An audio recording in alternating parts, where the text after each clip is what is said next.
Next up, black religion is a big part of the multicultural trap against African people. The black church, the black masjid, I don't care if you Muslim, I don't care if you Christian, I don't care if you Jehovah Witness, whatever you in. 99% of all black religions are multicultural. And because they deify multiculturalism, and because they deify multiculturalism, I have nothing against the Latino African brothers and sisters. In fact, I consider them part of the African family if they identify full-time as African. And for the ones who don't, I still respect them, just like I respect African Americans who hate their African blood. You still a human being. I'm still going to respect you as a person, although I cannot respect your political ideology. The black church has brainwashed black people into thinking God don't want you to see color. The black church has brainwashed black people into thinking God don't want you to see color. The black church has brainwashed black people into thinking God don't want you to see color. If God didn't want you to see color, why did he make you so much darker than everybody else? If God don't want you to see color, why did he make your hair so much nappier than everybody else? If God don't want you to see color, why did he make your voice deeper than everybody else? If God didn't want you to stand up and stand out, why did he make the black woman 5'5" and extra thick in the thighs? I said, if God didn't want us to stand out, why did he make the black woman 5'5", extra thick in the thighs? If God didn't want you to stand out, God would not have made you different. If God didn't want you to stand out, God would not have made you different. And the reason you look different, the reason you are different is because you are the chosen people. Not because of no Torah, not because of no Bible, and not because of no Quran. You are the chosen people because God chose to put you here first. You are the chosen people, not because of no Torah, not because of no Bible, not because of no Quran. You are the chosen people because God chose to put you here first. The black church is a big problem for black liberation. The black church is a big problem for black liberation. The black church is a big problem for black liberation because they multiculturalize all of our problems out of existence. The next social cost of multiculturalism is it makes us feel bad for putting ourselves first. One of the biggest problems I see with black people in the race first agenda of the most honorable Marcus Garvey, the biggest problem I find with black people in the race first agenda of the most honorable Marcus Garvey, the biggest problem I find is black people feel conflicted about being for black people first. You're the only people in the world. You don't feel right. You feel like you are committing a sin against God. You feel like you're committing a sin against humanity by caring about your people first. Every black person I have heard, they always have to qualify their love for themselves by saying, I don't hate nobody else. Why do you have to say, I don't hate nobody else after you say, I love my people first?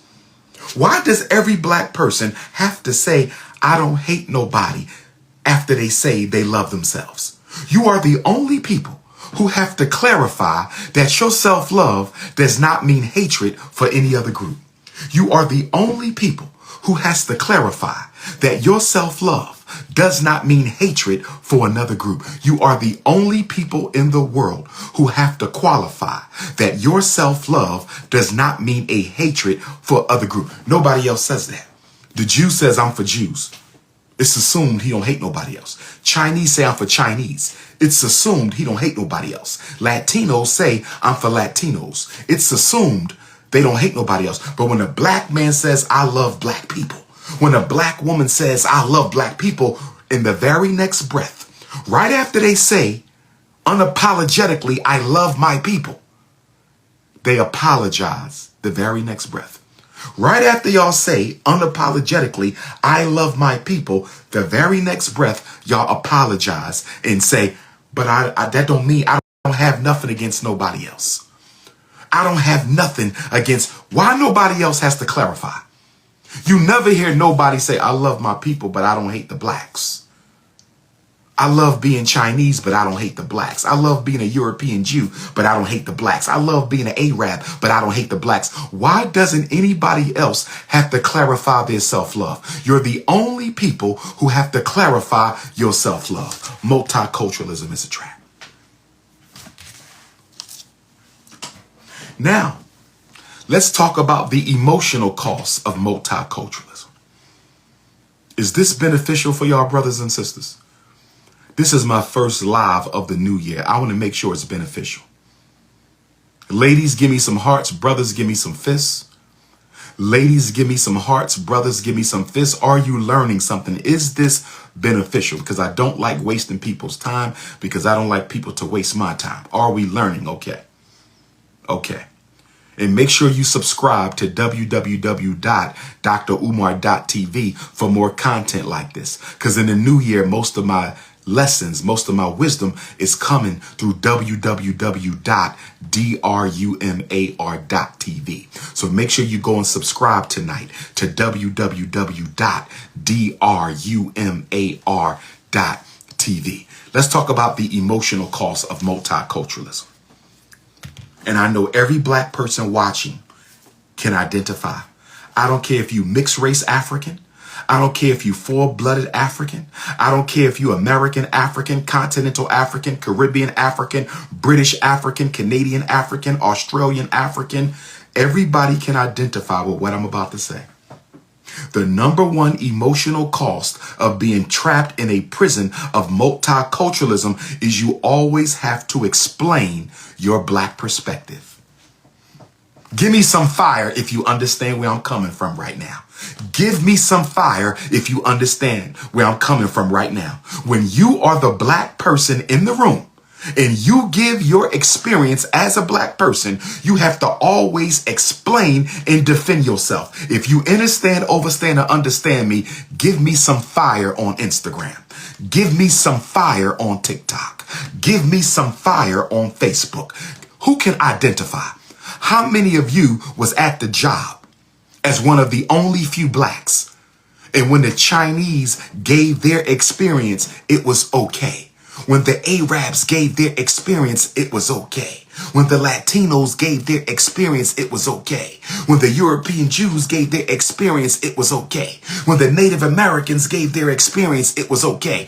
But the minute you opened your black mouth and talked about what it is like to be black and how you are treated as a black man or a black woman, you had to explain yourself over and over again, because everybody else in the room tried to dismiss your narrative. They tried to dismiss your experience. This is why multiculturalism is a trap.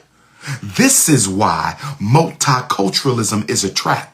Because when you walk into a room as a black person, there will be some Chinese. There will be some European Jews. There will be some Latino. There will be some Native American. There will be some Arab. There will be some Anglo-Saxon. There will be some East Indian. It looks like it's multicultural, don't it? But guess what? With all that diversity in the room, guess what everybody in that room agrees on except you? Guess what everybody in that room agrees on except you? The white man agrees.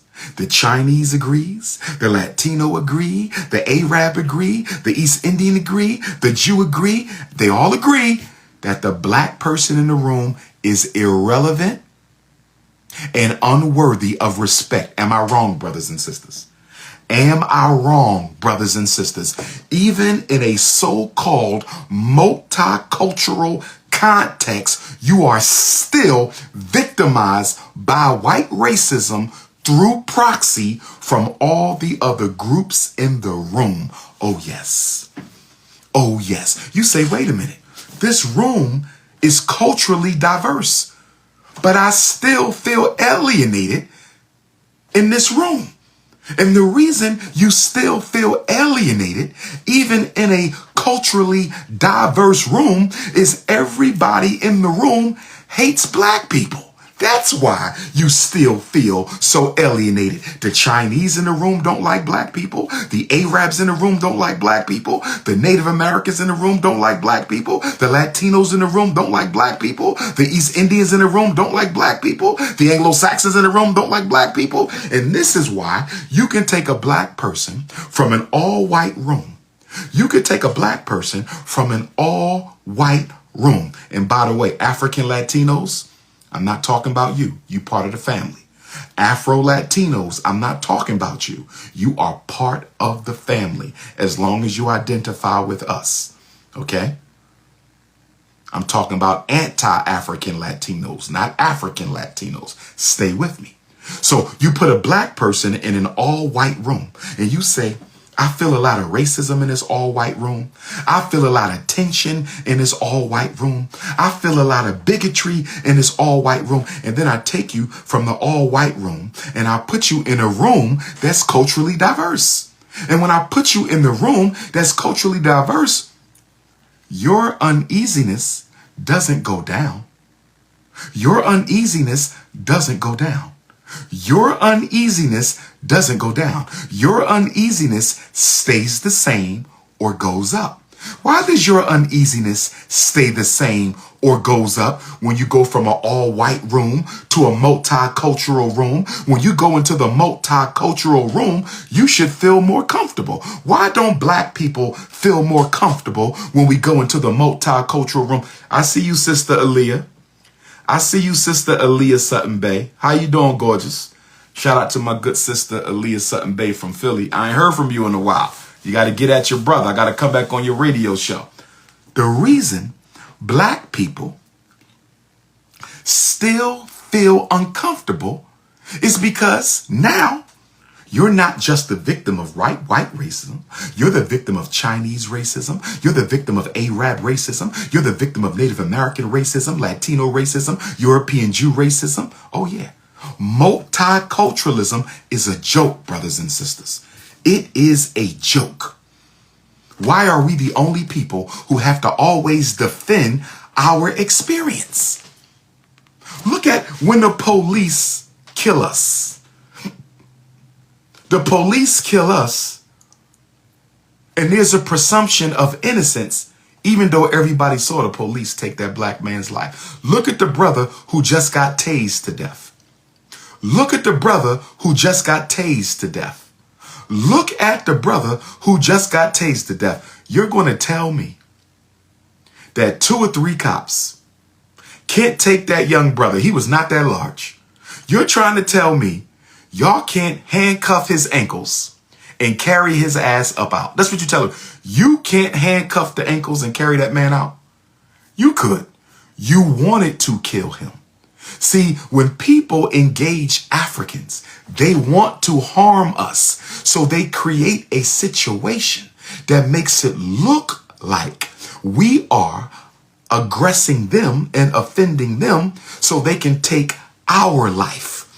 You said he was resistant? Look at all the white men who murdered people and were taken alive with weapons. Look at the Buffalo shooter. See, some of you Negropeans want to defend the police. And one of the police was a black man. One of the police was a black man. The police that tased and killed that brother the other day, one of them was a black man. One of the police that tased and killed that brother the other day, one of them was black. And you're going to sit up here and tell me they had to tase him. They could have carried his ass out. They could have carried his ass up out of there. Look at the Buffalo shooter. He was fully armed and they didn't fire a single bullet. They talked him out. What did they do in Buffalo, New York? The police said, we talked him into surrendering. Wait a minute now. He just murdered all these people and you talked him into surrendering. So why didn't they talk the brother into not resisting instead of tasing him to death? If they can talk the Buffalo shooter into giving up his rifle, why couldn't they talk this defenseless young man into not resisting? And you black people, I'm so sick of you always defending the white power structure. I keep telling you, we cannot take all these Africans with us for the Freedom March. These Negroes are loyal to white supremacy. Half of you Negroes are in love with your slave master. You are in love with them. There are black people who are absolutely in love with racism. They are married to racism. You know what we're going to do? We're going to have a big wedding ceremony. I want to officially marry all you buffoons. I want to marry all the buffoons in the community to racism. We're going to have some white mannequin dolls. I'm going to get some white mannequin dolls and put them in a wedding gown and let you beta male bootlickers walk down the aisle with the wedding song and put a ring on your finger. Let's officially marry you to racism. Let's just do it the right way. We need wedding rings. Where's our jewelers at? Where the jewelers at? Where the African jewel? We need some conscious jewelry. We need 2 million I love white people rings for black folks. Wedding rings. We need 2 million I love white people wedding rings. We're going to have a massive we love racism wedding ceremony for all the black people who are in love with their oppressor. We need to make that happen. We need to make that happen.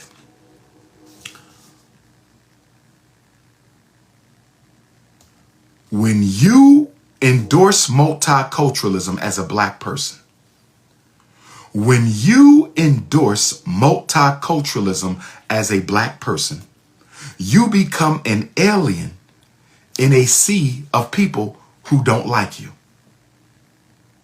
Imagine being a goldfish dropped in a fish tank full of piranha. Imagine being a goldfish dropped in a fish tank full of piranha. That's what you do when you endorse multiculturalism. You say the more color, the better. The more diversity, the better it is for everybody. The more diversity, the better it is for everybody. Really? So the Chinese man comes from China with a loan of credit to take over my neighborhood. The European Jew shows up from Israel with a line of credit to take over my neighborhood. The Arab shows up with a line of credit from Dubai or United Arab Emirates or Iraq or Afghanistan or Kuwait with a line of credit to take over my neighborhood, and somehow putting all them in the same space with me is going to make me feel better, look better, and do better. I don't know what crack you smoking. I don't know what crack y'all smoking, but that don't work for me. Multiculturalism is nothing but a disguise racism wears to psychologically seduce black people into dropping their guard. I'm going to say it again. Multiculturalism is a disguise that racism wears to psychologically seduce black people into dropping your guard. Nobody likes black people in the world. I've been all over the world. Nobody likes black people in the world. I've been all over the world. Nobody likes black people in the world. I've been all over the world. Stop playing this multicultural game. When they ask you, should we hire a Japanese? Should we hire an anti-African Dominican? Should we hire an Arab? Should we hire a Native American? You know what you should say? I think you need to hire another black person. I think you need to hire another black person. And why do you want me to hire another black person? Because I don't identify with nobody at this job. I don't identify with nobody at this school. I don't identify with nobody in this program, because everybody here showed up in America as an immigrant. I'm the only person in this class whose ancestors showed up as imported merchandise. Everybody in this school, everybody on this job, everybody in this community, they showed up in America as an immigrant with resources. I'm the only person who showed up as imported merchandise, and I'm the only one without any resources, and I'm the only one without a solid connection to the land of my birth, a solid political, economic connection to the land of my birth. So if you want to make it more diverse, hire more black people, because I'm the only person on the island in here. We have to stop being afraid to be black. We have to stop being afraid to let other people know we are black. For so long, brothers and sisters, we have stood down and we have bore the brunt of uncomfortability. And I'm telling you that in 2023, it is time for us to get comfortable and make them uncomfortable. I said in 2023, it is time for us to get comfortable and make them uncomfortable. I'm saying in 2023, it is time for us to get comfortable and make everybody else uncomfortable. Don't let them silence your black voice. Don't you let them silence your black voice. Speak up and say, I have a problem with this Christmas party. I have a problem with this holiday party. I have a problem with this retreat, because it seems like you catered to everybody's culture except mine. But aren't you American? I mean, I know you're African American, but you're still one of us. I am not one of you. I am not one of you. I am not an American by privilege. I am an American by circumstance.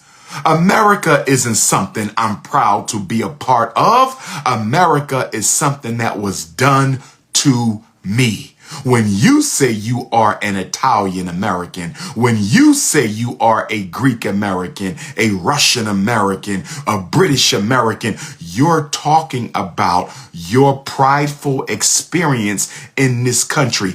I have no such frame of reference. When I think of America and what it has been to me, I think of fire and brimstone. So the next time you decide to include me in a group of Americans, you better come and ask my opinion first. I am an African victim in America. I am an African prisoner of war in America. Don't you ever mislabel me as one of you ever again. Multiculturalism is a process of being seen but not heard. Good point, Sister Aaliyah. We're the only one.